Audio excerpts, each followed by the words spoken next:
Hello again, and welcome to an episode of Adventures in Reading.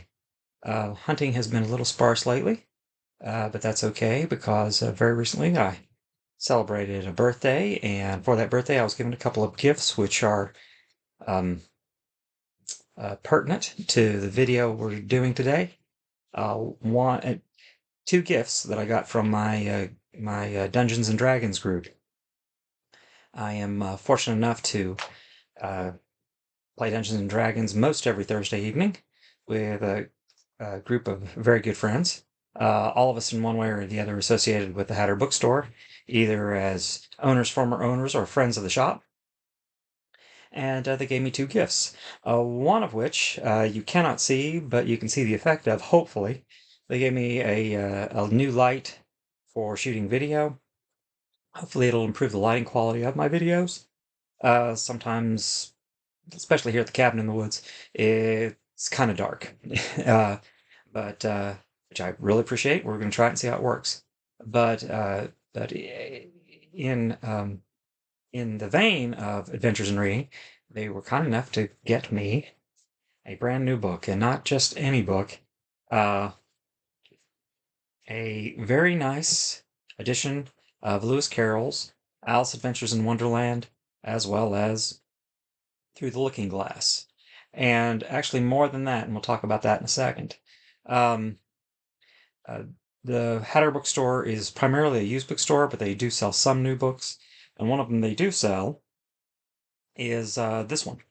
They sell multiple editions of Alice in Wonderland Through the Looking Glass, because the Hatter is named after the Mad Hatter. So it's appropriate for the store. People are going to come into a store, name the Hatter, and they're going to perhaps want this. This, of course, is a brand new Penguin Classics edition of both of those works by Lewis Carroll, of course. Um, this is one of the well, obviously one of the newer Penguins with the new logo. This is only like the third Penguin I have in the new series. There's quite a few behind there, but most of those are older. Um, and this is an edition with the original illustrations. Look at that. From Sir John Tenniel, who illustrated the first published edition. Yeah, Alice in the Clocks. Let's see if we can find some more. Oh, and there's the Mad Hatter himself.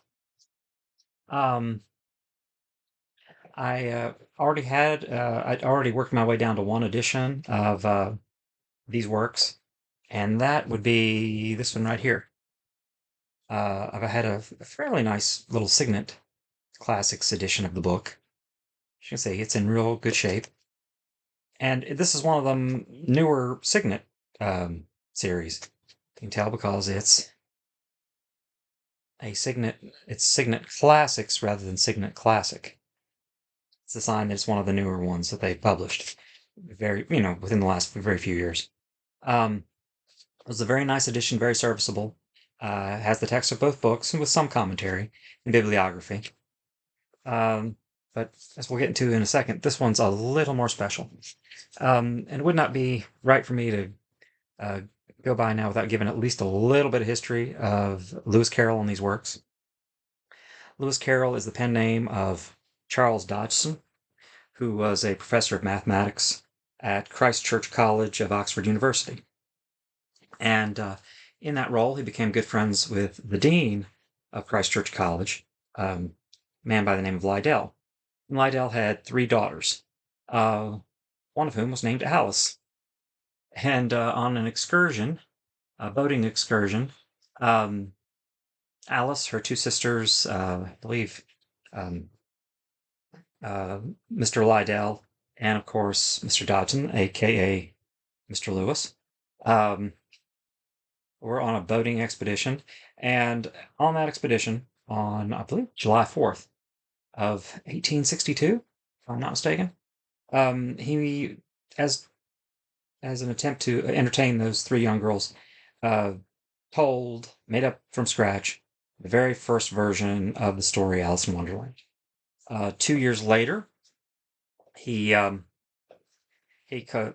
he decided, after many suggestions from people who were aware of the story, he did a notebook version of the story, um, written himself, illustrated himself, and it titled it Alice's Adventures Underground. Um, Lewis Carroll um, often claimed that Alice Liddell was not the inspiration for Alice, that the Alice in the books was not Alice, but I don't know. um, a lot of coincidences in in um, in the book. Of course, like there's some hidden things in the book that kind of tend to make you think that Alice Liddell is the Alice of the books. All well and good. Um, an original edition of the book was published, I believe, a year later in 1865, at the suggestion and encouragement of several friends, including the Liddell family. He went ahead and attempted to have it published, and it was published and did quite well. And of course, why wouldn't it? It's Alice in Wonderland, one of the true children's classics. It changed the way children's literature was thought of, and inspired many authors upstream from him. Um, Writers who would later write in the fantasy genre, or for just children's literature in general. Now, getting back, and by the way, that original manuscript that he gave to Alice Liddell, the handwritten manuscript with his own illustrations, that is now currently in the British Museum, the British Library of the British Museum, where I'm sure it's being taken very good care of, because that thing is, to my mind, priceless. Now, the interesting thing about this book that makes me um, make the claim that this is the only version of these two stories that you would ever need and ever want. Now, you can get, I'm sure, more ornate versions of this book, but this is a very nice Penguin classic. It's only $11, brand new, which is, if you know anything about modern book pricing, a very fair price to get these two works. Plus, and I did not realize this until after I got this home a day or two ago, not only do you get Alice in Wonderland and the sequel, Through the Looking Glass, you also get a full copy of, if I can get the lighting right on this, Alice's Adventures Underground. Also, with illustrations. To my mind, the only thing that could make this better would be if poems Jabberwocky and Snarks were also included. Um, just like I say, a lovely edition, very nice, serviceable edition. Um, and if you've watched this channel at all, you know that I get a thrill anytime I find a Penguin classic in the wild.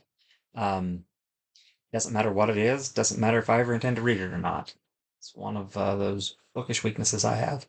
But I just want to take this opportunity to say thank you again to my friends who were kind enough to get me this as a birthday present. I will cherish it. I will definitely read it. And it will go in place of honor right back there as soon as that's accomplished. And in any event, that's about all I have to say for this. Thank you, and hopefully very soon we'll get back to adventures in book hunting. Until then, take care, and I will talk to you again soon.